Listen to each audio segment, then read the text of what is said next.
요한복음 17장 1절에서 3절 보겠습니다. 우리가 하늘을 볼 때 눈을 들어, 그죠? 하늘을 볼 때 눈을 들어 우러러보고 그런. 근데 언제 하늘을 보게 되느냐?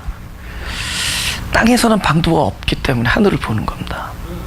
그죠? 우리에게는 방도가 없기 때문에 결국은 하늘을 보는 겁니다. 그래서 결국은 그분을 우러러 보는 것이 기도예요. 기도는 나에게 방법이 없을 때 하나님께서 그 길을 열어주신 겁니다. 하늘을 우러러 볼 수 있게 만들어주신 거죠. 예수님이 이 땅에 오셔서 바로 우리들의 어떤 삶의 모형을 보여주신 겁니다. 그렇죠? 그래서 하늘을 우러러, 예수님이야 물론 하나님이 육신을 입고 오신 분이지만은 우리는 진짜 땅을 둘러보아도, 사방을 둘러보아도 우리에게는 길이 없다는 거죠. 저는 이제 가장 이기기 힘든 게 무엇인가를 생각할 때 타인은 중요하지 않아. 간보니까 사실 다른 사람들이 나에게 어떻게 한다고 하더라도 그것은 내가 그걸 어떻게 받아들이냐에 따라서 달라요. 근데 그러니까 타인들의 어떤 나에 대한 어떤 행동, 그죠? 아니면 이 환경이 나에게 주는 어떤 영향, 상황이 나에게 어떻게 일어나는가, 그거는 그렇게 무서운 적이 아닙니다. 가장 무서운 적은 자기라는 거예요. 내가 늘 보는데 진짜 자기와의 끝없는 싸움이에요. 이 결국 나한테 달렸어요. 우리 얼마든지 고난 중에서도 평화할 수 있습니다.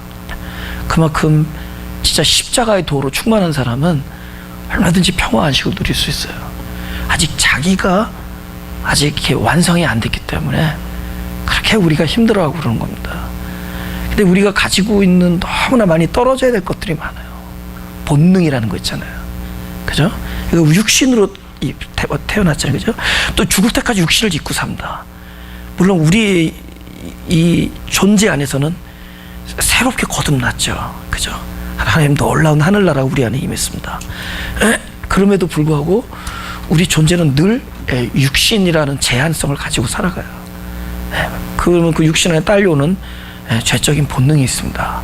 그리고 끊임없이 자기를 사랑하고 자기를 부정하지 않으려고 하는, 자기가 영광받으려고 하는 그런 어떤 저 기본적인 욕구가 우리 안에 있다는 거죠. 이것이 진짜 평생을 우리가 진짜 거치면서 평생을 우리가 그걸 가지고 끌어안고 가는, 이건 우리의 어떤 본질적인 요소입니다. 우리가 이 생명을 살면서.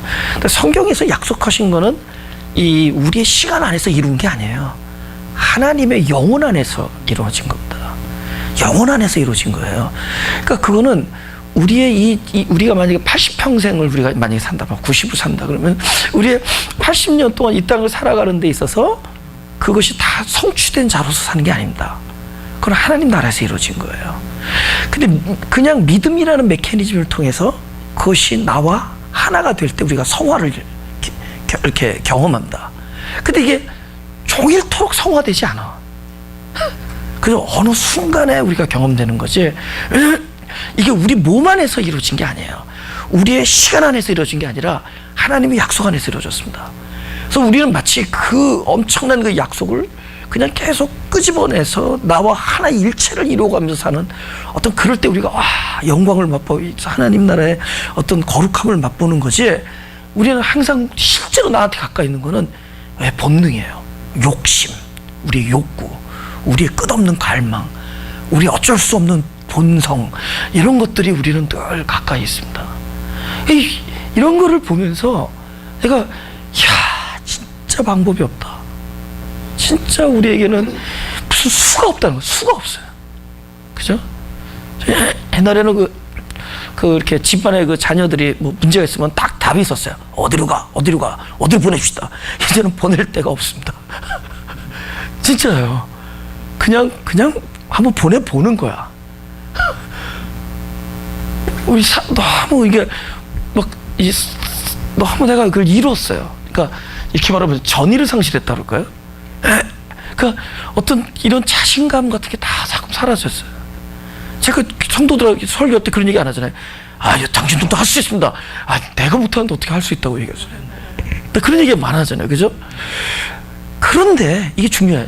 그래서 이건 도저히 사방을 둘러보도 특히 나를 자신을 보아도 참 이게 진짜 뭐 하나 자신 있는 게 하나도 없고 뭐 하나 진짜 이렇게 뭐 될 것 같지가 않고 그런데 이상하게 더 절망에 빠져야 되는데 그걸 알면 할수록 더 절망하고 이상하게 나는 안 된다 그러는데 묘한 평화로운 감정이 안에서 이렇게 모락모락 나는 거야.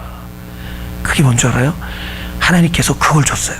사람이 자기 자신을 부정하고 자기 자신을 포기할 때 그때 하나님께서 하늘나라의 감정을 우리에게 부어주시는 걸 알아야 됩니다. 평화라는 거예요. 할렐루야. 자기를 포기하는 거예요. 그래서 나에겐 방도가 없다. 그게 기도입니다. 이 복잡해요. 근데 항상 무슨 어려운 일이 있을 때 언제 내가 평화가 오냐면은 기도하면 되잖아. 그러면 평화죠. 지금 머리가 복잡해요. 뭐 교회가 뭐 이렇게 해서 막 딸린다 그러죠. 막 그걸 후달린다 그러나 막 힘들고 뭐가 이렇게 복잡한 일이 많고 막 진짜 마치 뭐 여기서 고드름 많이 온 몸에 무슨 고드름이 붙는 것 같은 느낌 있잖아. 그죠? 근데 언제 행복하냐면은 기도하면 돼. 이러면 또 평화서.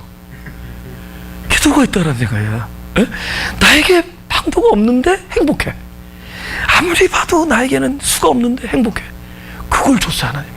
자기 자신을 벗고 자기를 포기하고 어떤 해보겠다는 모든 집념과 이런 것을 딱 내려놓고 진짜 전능한 분을 우리가 바라볼 때 하나님께서 기쁨을 주셨습니다.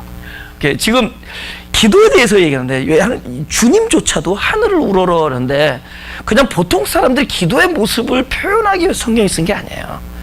성경에서 써있는 말씀 하나하나는 진짜 우리의 존재 문제, 존재의 중심부를 건드리는 이야기들입니다.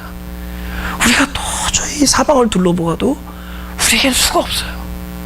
근데 하나님이 계시다는 거예요. 오히려 절망적일 때 오히려 더 평화온데도 왜냐면 덜 절망할 때는 아직도 우리에게 수가 좀 있어. 오히려 그때가 더 이걸 한번 해보고 싶은 거야. 한번 탁 클릭하면 될 것 같아.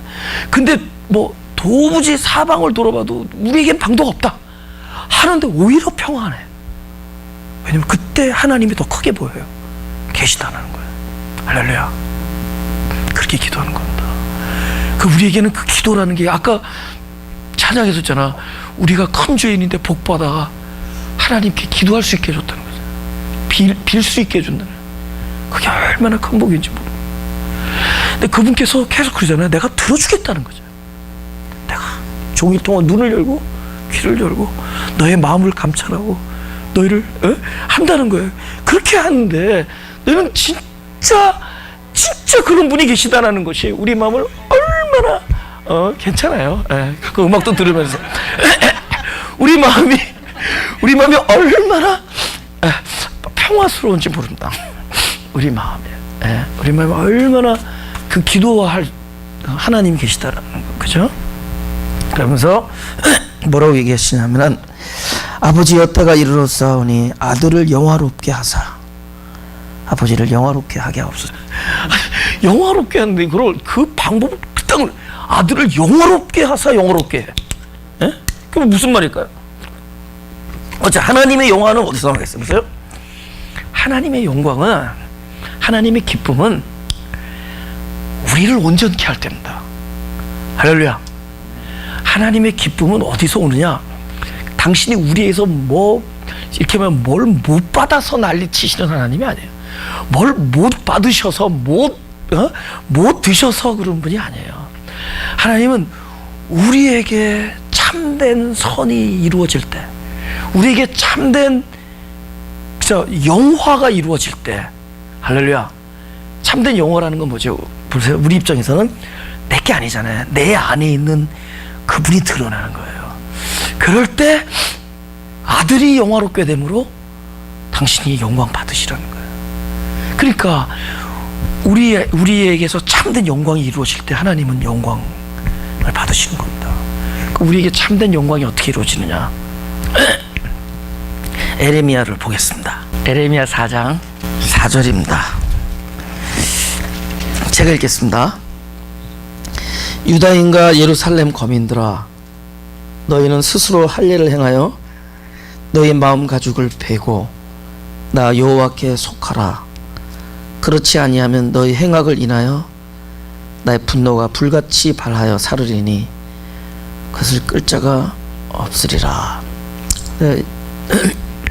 하나님께서 할례에 대해서 얘기합니다. 근데 그 할례에 마음 가죽을 베라 이렇게 합니다. 왜 가죽이라는 건 뭐예요? 예. 무엇인가 덮어 있는 거잖아요, 그죠? 근데 그 가죽이 베어지면서 결국은 속의 것이 나오는 거죠. 속의 것이 드러나는 거죠. 그 할례는 무엇을 말하느냐? 우리의 겉사람이 베어질 때 속사람의 영광이 드러나는 겁니다. 할렐루야. 그 어린아이에게 할례를 행하는 것도 그런 거죠. 속사람의 영광이 드러나는 거예요. 가죽을 베어서 속의 것이 드러나는 겁니다. 근데 우리를 왜 할례를 통해서 뭐냐? 우리는 겉사람으로 태어났지만 이 겉에 있는 나의 어떤 이 생명이 속에 있는 그분 안에서 계속 연합되어지는 거예요.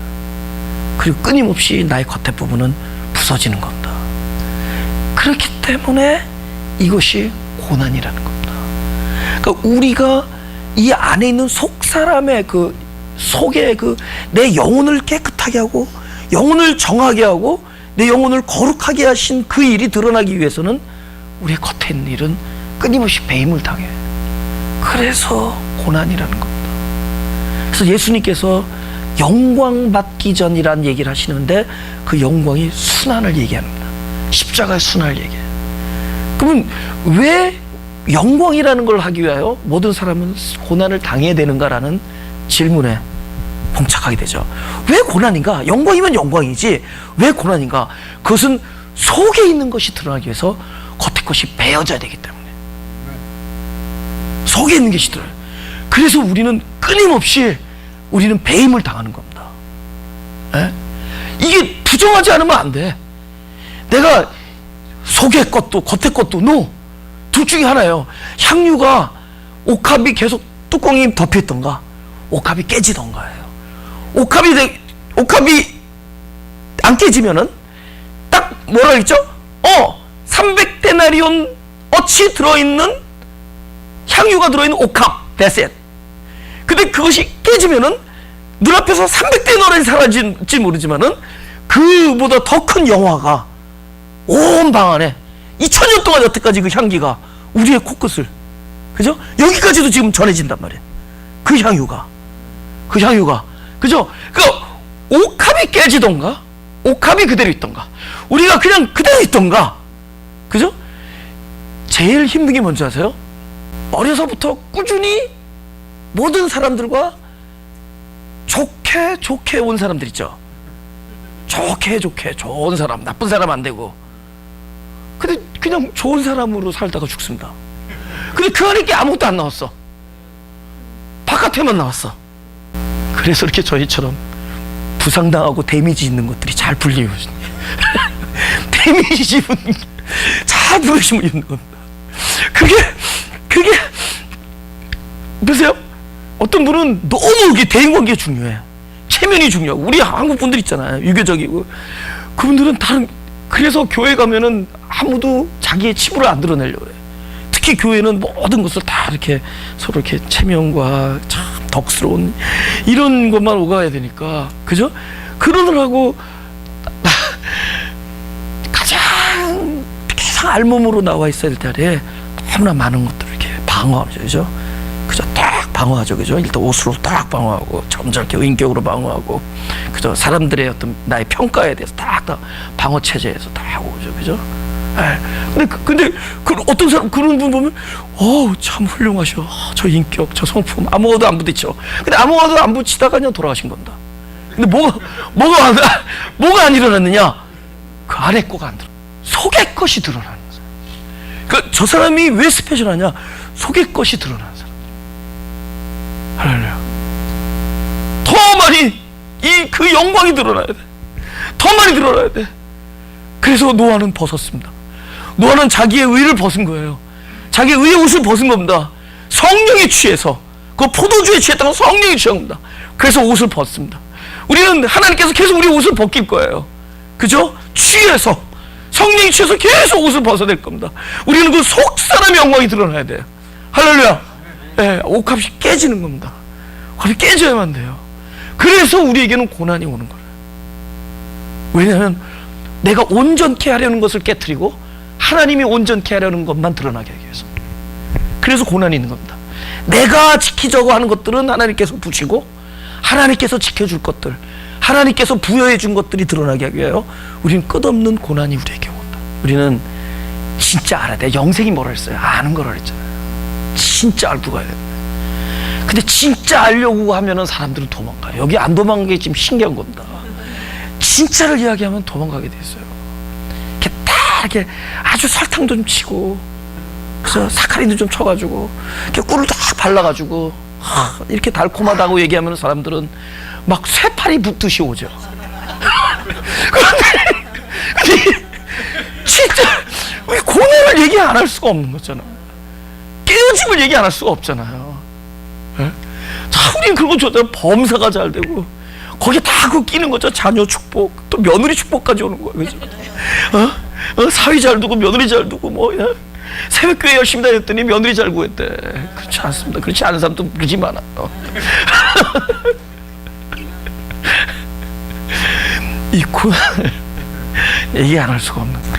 요한복음 12장 24절. 내가 진실로 진실로 너에게 이르노니 하늘의 밀이 땅에 떨어져 죽지 아니하면 그날 그대로 있고 죽으면 많은 열매를 맺느니라. 우리는 어떤 복을 받았느냐? 너로 인하여 많은 사람이 복을, 이거죠. 그게 복이죠. 너로 인하여 다른 사람, 많은 사람이 복을 얻게 될 때 그게 복이죠. 믿으시면 아멘. 그래서 그 생명이 전달되잖아요. 식물이 우리 안에 들어와서 어떻게 해요? 자기는 죽지만 그 안에 있는 생명이 우리에게 전달되잖아요. 우리가 식물을 먹고 산다는 건 뭐예요? 그 안에 있는 생명을 먹는 거예요.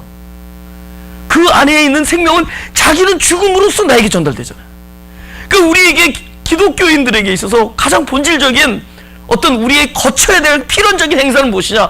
계속 우리의 껍질이 벗겨지고 우리가 고난과 죽음을 통과하면서 우리는 많은 생명을 살리고, 그렇게 해서 많은 생명을 살리는 게 또 사는 거야. 내가 이 목숨을 버리는 것이 사실 목숨을 얻는 겁니다. 요한복음 10장 다 같이 읽을까요? 시작. 아버지께서 나를 사랑하시는 것은 내가 다시 목숨을 얻기 위한 목숨을 버림이라. 이제 아시겠죠? 우리가 목숨을 버린 건 목숨을 얻기 위해서입니다. 내 생명이 저들을 살렸다. 그것이 내가 목숨을 얻는 겁니다. 그 방식으로 살아나는 거예요. 할렐루야. 목숨을 얻기 위하여 버리는 겁니다.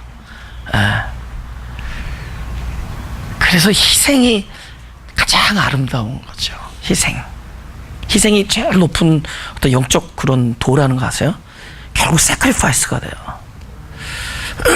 우리 이제 후배들한테도 이렇게 내가 얘기하는, 너 성도들이 담임 목회자를 무엇을 보고 가느냐, 뭐 이렇게 많잖아요, 그죠? 뭐 인상이 좋다든가, 뭐 키가 너무 커서 뭐 보기가 시원하든가, 이렇게 해서 다니는 사람도 있어요. 우리 목사님, 어떤 우리 목사님 보면요, 이 눈과 눈 사이가 넓어가지고 시원하대. 막 보면 관상이 좋아서, 그래서 막 넓히려는데 안 되더라고 이게. 내가 후배들한테 그런 얘기를 많이 한다. sacrifice 하는 리더를 쫓아가요. sacrifice 하는. 잘 가르치고, 뭐, 말씀을 잘 전하고, 뭐, 거룩하고, sacrifice 하는 거 딱 그거. 그게 가장 좋은 리더가 될 수 있습니다. 사람들은 희생하는 걸 보고 쫓아요. 이게 굉장한 도기 때문에. 근데 그 희생이 결국은 자기가 사는 길이야. 그걸 알려줘야 돼. 그 희생이, 우리가 왜 부모가 대단해요? sacrifice 하잖아. 그 자식을 sacrifice 하잖아요. 우리 진짜 우리 엄마는 그건 줄 알았잖아요. 그죠? 뼈 발라 먹을 때 뼈를 좋아하는 줄 알았잖아요. 그죠?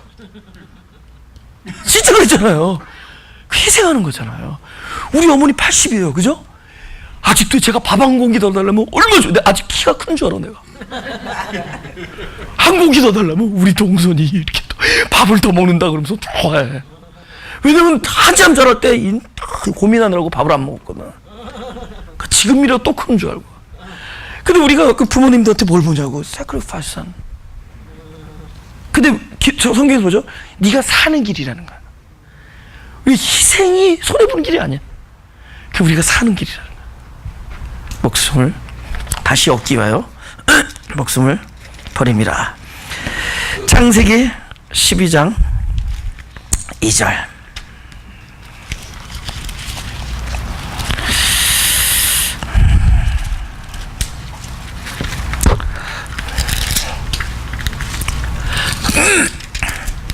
다 같이 읽어볼까요? 시작. 내가 너로 큰 민족을 이루고 내게 복을 주어 내 이름을 창대케 하리니 너는 복의 근원이 될지라. 그러니까 복의 근원이 된다라는 것은 뭐냐면은 너로 인하여 다른 사람이 복을 얻는 거야. 그래서 그것을 다시 설명하기 위해서 3절에서 이렇게 얘기한다. 너를 축복하는 자에게 내가 복을 내리고 너를 저주하는 자에게 내가 저주하리니 땅의 모든 족속이 너를 인하여 복을 얻을 것이니라. 28장 보죠. 창세기 28장. 제가 13절 읽겠습니다. 또 본즉 여호와께서 그 위에 서서 가라사대 나는 여호와니 너희 조부 아브라함의 하나님이요 이삭의 하나님이라. 너 누운 땅을 내가 너와 네 자손에게 주리니 네 자손이 땅의 티끌같이 되어서 동서남북에 편만할지며 땅의 모든 족속이 너와 네 자손을 인하여 복을 얻으리라. 아멘. 그러니까 너와 너의 자손에게 복을 주리니 많은 족속이 너와 너의 자손으로 인하여 복을 얻는다. 이제 우리로 인하여 남이 복을 얻을 때 우리의 복이죠. 근데 그러기 위해서 28장에서 너무 재밌는 게 내가 너 누운 땅을 준다 그럴 때, 그죠? 내가 너 누운 땅을 준다 그럴 때 일단 성경의 텍스트는 하나님께서 그 땅을 말할 수도 있죠. 그죠? 지금 그 땅. 그러나 성경은 항상 한 사람에게만 얘기하는 게 아니에요. 이 글을 읽는 시대에 걸쳐 모든 자에게 주신 말씀이기 때문에 성경은 항상 그 안에 숨겨진 비밀이 있습니다. 우리에게 준 비밀이 있어요. 그래서 그것이 영해가 돼야 된다. 영적인 해석이 돼야 된다. 그죠? 근데 그 성경에서 말하는 그 늘 땅은 뭐를 말하는 거였죠? 우리 육신을 일단은, 그죠? 근데 그 사실은 여기에서 우리가 살다 보면은 나중단 자가 먼저 되고 먼저 된 자가 나중된다. 우리는 먼저 무엇이냐? 육신을 입고 태어난다. 근데 나중에 무엇이죠? 내 안에 나중에 태어났지만 새롭게 태어난 영이 나의 주인이 돼요. 그때부터는 이 육신은 뭐냐면 영을 섬기는 일을 합니다. 이 안에 영원히 살 수 있는 우리 존재를 섬기기 위해서 건강도 하고 제때제때 음식도 먹고 그러는 거예요. 예? 그런데 그것에 대한 비밀을 늘 숨겨서 성경에. 그래서 내 땅을 너에게 준다 할 때 땅과 너는 우리의 영원한 존재고 우리의 육신, 원래는 우리의 육신이 영을 소유하는 것처럼 돼. 근데 사실은 우리의 영적인 우리의 영생하는 존재가 그때도 우리 육신을 소유해야 됩니다. 그죠? 그것이 내 몸이 내 안에 있는 오래된 영적인 새롭게 거듭난 그 나의 참 생명에 속해져야 되는 거예요. 그때 소유가 될 때 그때 이 사람은 하나님의 공급과, 그죠? 이 땅의 하늘의 이슬과 땅의 기름짐과 풍성한 곡식과 포도주를 자기에게도 흘러넘지만은 자기의 육신이 이 영적인 존재가 자기의 그 육신을 소유할 때, 우리는 지금 따로따로 내가 주인이었단 말이야. 내가 육신이 그래서 이 육신적인 내 땅이 나의 주체였단 말이죠. 근데 어느 날 이것이 어디에게 소유되느냐? 하나님께서 그냥 덜썩 주는 겁니다.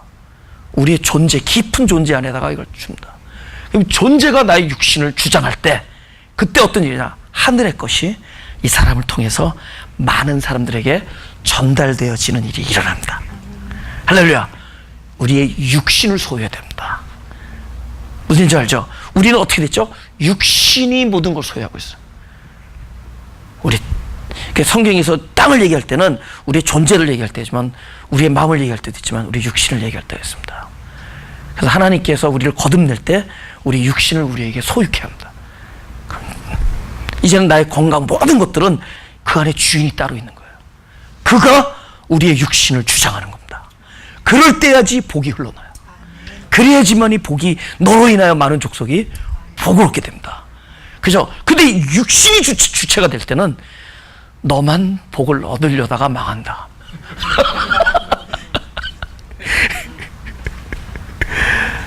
너 살겠다고 남 죽이다가 너도 죽는 거예요. 너 살겠다고 남 죽이다가 너 죽는 겁니다. 근데 나 죽자고 그러니까 남 살고 너도 사는 거예요. 나 죽겠다 그러니까 남도 살리고 나도 사는 거예요. 근데 내가 살겠다 그러니까 남 죽이고 그리고 또 자기도 죽어. 그렇죠? 그럼 누가 주인일 때냐? 그렇죠? 영이냐? 육이냐?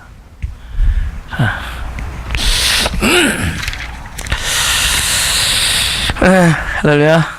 이제 2절로 넘어가죠. 다 같이 읽어볼까요? 시작. 아버지께서 아들에게 주신 모든 자에게 영생을 주게 하시려고 만민을 다스리는 권세를 아들에게 주셨음이로소이다. 지금 예수님이 기도는 하지만 사실 기도를 하지만 이거 우리 들으라고 하는 얘기죠. 하나님 들으라고 하는 얘기가 아니죠.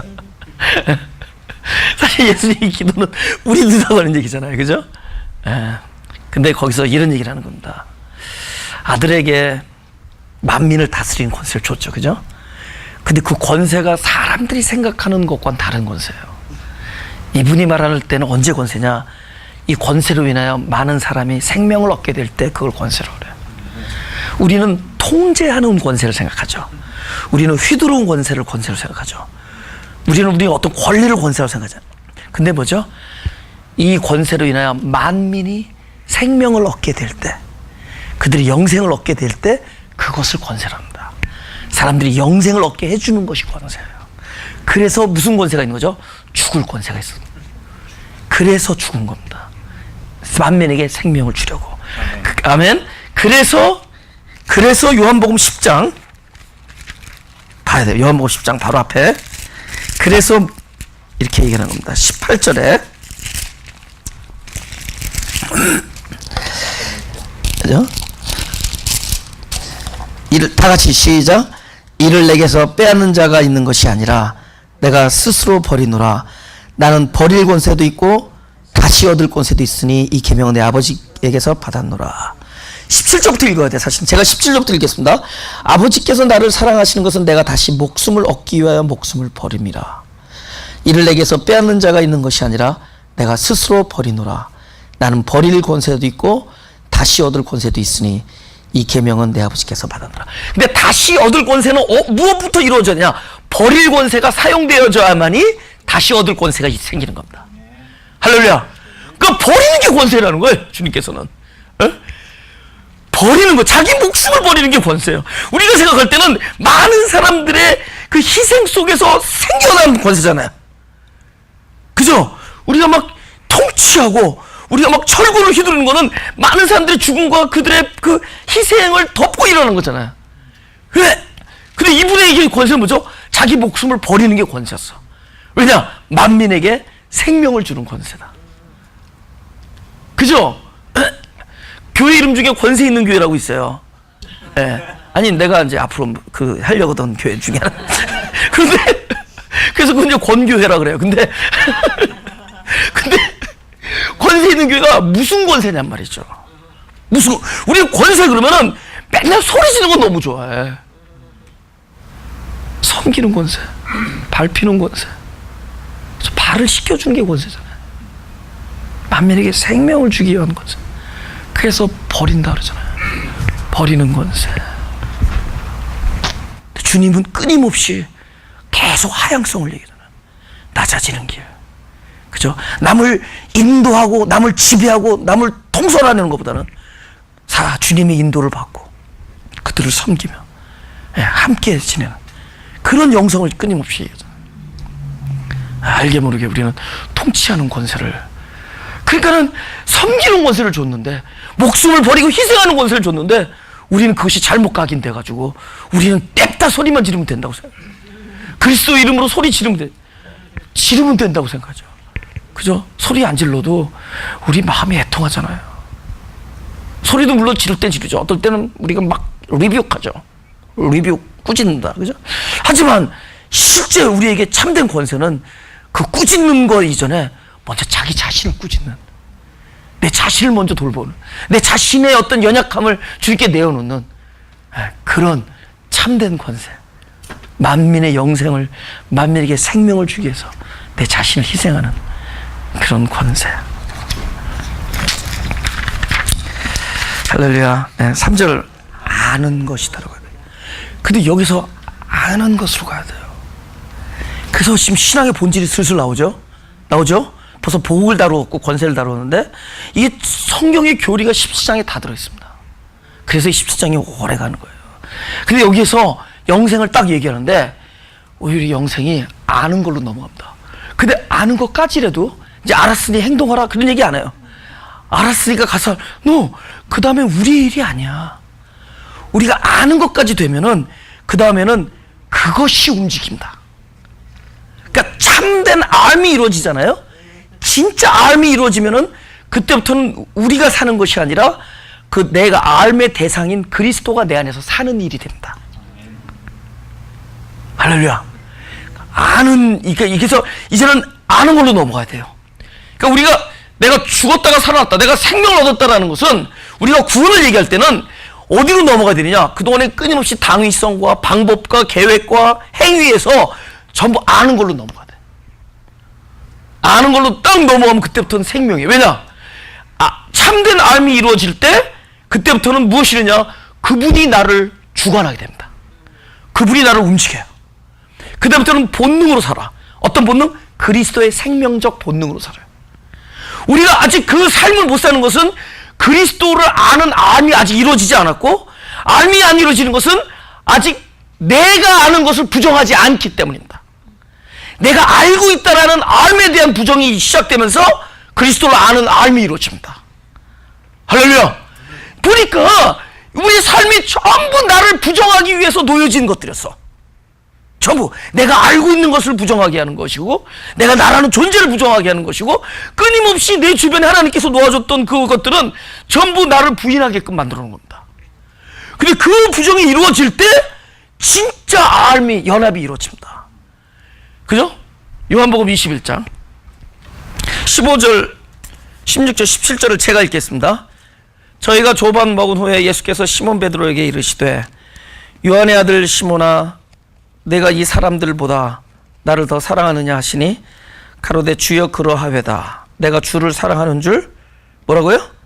주께서 아시나이다. 가라사대 내 어린 양을 먹이라 하시고, 또 두 번째 가라사대 요한의 아들 시몬아, 네가 나를 사랑하느냐 하시니, 가로되 주여 그러하외다. 내가 주를 사랑하는 줄 주께서 아시나이다. 가라사대 내 양을 치라 하시고, 세 번째 가라사대 요한의 아들 시몬아, 네가 나를 사랑하느냐 하시니, 주께서 세 번째 네가 나를 사랑하느냐 하심으로 베드로가 근심하여 가로되 주여 모든 것을 아시오매 내가 주를 사랑하는 줄을 주께서 아시나이다. 예수께서 가라사대 내 양을 먹이라. 이 사람이 여기까지 올 때는 총체적 무엇이 이루어졌느냐? 자기 자신의 알미에 대한 부정이 이루어졌기 때문에 이제는 그 알미 주께서 아시나이다로 넘어가죠. 자기가 알고 있는 알, 그것이 부서집니다. 그죠? 뭘 알았죠? 자기 성품에 대한 자신감이죠. 그죠? 예. 그래서 우리가 내가 손가락에 장을 짓는다는 얘기 할 때마다 사실은 진짜 장을 찢어줘야지. 그때부터.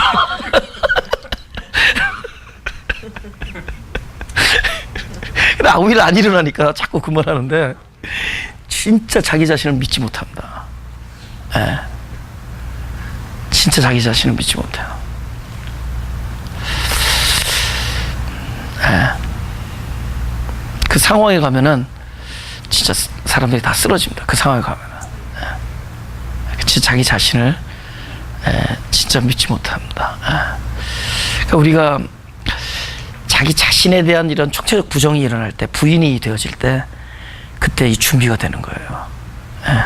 참된 알. 그죠? 그럼 안다라는 것을 좀 조금만 다루다 다음 주로 넘어가겠습니다.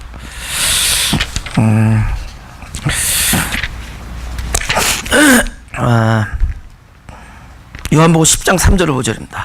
문지기는 그를 위하여 문을 열고 양은 그의 음성을 듣나니 그가 자기 양의 이름을 각각 불러 인도하여 내느니라.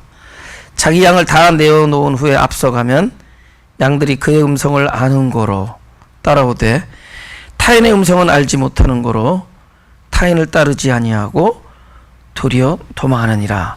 지금 여기서 이 양들이 무엇을 한다 그러죠? 목자의 음성을 알린다. 그 목자의 음성이 들린다는 거죠.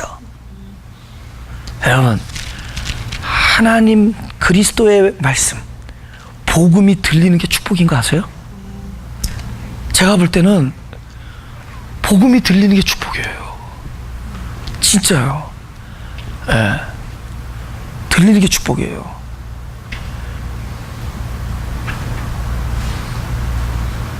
진짜 내가 너무나 많은 사람을 봤거든요, 그동안에. 우리 교회만 한 5천 명이 그동안에 오고 가고 그랬어요, 10몇 년 동안. 근데 보면서 딱 한 가지 결론이에요. 예배를 인조이 할 수 있는 사람이 제일 축복입니다.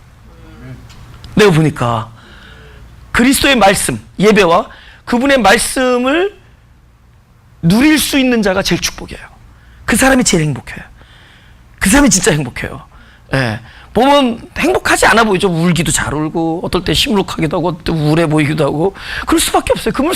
그 말씀이 들리면 우울도해지고, 심각해지기도 하고, 그냥 마냥 좋지만은 않은 거예요. 예? 근데 그 말씀이 들리기 때문에 그런 거예요. 그래서 말씀에 대한 반응이 일어나 보이는 겁니다. 근데 듣는 자가 복이 있는 겁니다. 제일 행복해 보이는 것은 진짜 그분의 음성이 들리는 게 축복입니다. Wherever you are. 자, 어디 있든지 it doesn't matter. Wherever, whatever you do. 무엇을 하거나 it doesn't matter. 그 상관없어요. 그 음성이 들리는 사람들이 축복한 거죠. 그게 축복이에요. 그게 축복이에요. 근데 여기잖아요. 예수께서잖아. 양은 목자의 음성을 안다 그러잖아요. 근데 그게 왜 이루어졌느냐? 히브리서 8장 때문에 이루어진 겁니다. 그러니까 여러분, 복음이 들린다는 게 굉장히 축복입니다. 8장 제가 10절부터 읽겠습니다. 또 주께서 가라사대 그날 후에 내가 이스라엘 집으로 세울 언약이 이것이니 내 법을 저희 생각에 두고 저희 마음에 이것을 기록하리라. 나는 저희에게 하나님이 되고 저희는 내게 백성이 되리라. 오케이. 그 법을 생각과 마음에 새겨버리니까, 하나님의 언약을 새겨버리니까 그때부터는 나의 백성이 되죠. 그러니까 백성이 됐기 때문에 저는 목자의 음성이 들리는 겁니다. 그 목자의 양이기 때문에. 그러니까 이건 무엇이냐? 우리가 안다라는 것은 적극적인 나의 행위에서 출발되지 아니하고 전적인 하나님의 우리에게 은혜로 부어주신 결과입니다. 우리가 안다라는 것. 그러니까 우리가 음성이 들린다라는 것이 축복이에요. 그것이 하나님의 은혜로 이루어진 겁니다. 그래서 뭐라 그러냐면 11절에 또 각각 자기 나라 사람과 각각 자기 형제를 가르쳐 이르기를 주를 알라 하지 아니할 것은 저희가 작은 자로 큰 자까지 다 나를 알미니라. 그러니까 가르쳐서 되는 문제가 아니라는 거예요. 자연스럽게 안다는 거예요. 안다는 거예요. 신학자들도 안 들릴 수가 있는 거를 아이들이 들을 수 있대도. 진짜로도요. 그 안에 거를 못 들어. 껍데기만 듣고 갈 때도 있어요, 사람들이. 근데 그게 들려요. 그거 난 복음을 알죠. 이게 진짜 알아듣고 있는 거야. 지금 듣고 있는 거야. 들리는 거야. 그러니까 여기서 작은 자부터 큰 자까지 알라 하지 말라. 저희가 나를 알미니라. 그분의 은혜예요. 할렐루야. 결국 영생은 먼저 그분의 은혜로부터 출발됩니다. 이제 여기서 우리의 모든 방법과 행동에서 이제는 아는 걸로 넘어가. 다음 주에 넘어갑시다. 예? 이렇게 가슴에 손을 대시고 기도하겠습니다. 하나님, 우리의 귀를 열어주시고 우리의 눈을 열어주시고 우리의 마음 문을 열어서 하나님의 음성을 들을 수 있게 하시고 하나님을 볼 수 있게 하시고 그리스도의 마음이 우리를 통해서 흘러나갈 수 있게 하여 주옵소서. 우리를 사랑하셔서 우리에게 오셔서 우리의 참된 지식이 되어주신 그리스도시여, 이제 우리가 그 두꺼운 자아로 인하여 내 안에 계신 당신의 생명을 제한하는 일이 없게 하시고, 비록 고난스럽을지라도 내 마음 가죽이 베어지는 그 일로 인해서 내 안에는 속사람의 영광이, 그리스도의 영광이 우리를 통해서 드러날 수 있게 하여 주옵소서. 우리를 사용하여 주옵소서. 우리는 깨어지기 쉬운 질그릇이라 우리는 부서지기 쉽사오니, 우리를 부수고 우리를 깨트려서 우리 안에 있는 그 영광이 드러나는 일에 우리들을 사용하여 주옵소서. 이 교회를 사용하시고, 이 교회의 지체들을 사용하시고, 이 교회를 사용하여, 이 지체들을 사용하여 많은 이가 복을 얻는데 그 자리에 있게 하여 주옵소서. 감사드리며 예수님의 이름으로 기도드렸사옵나이다.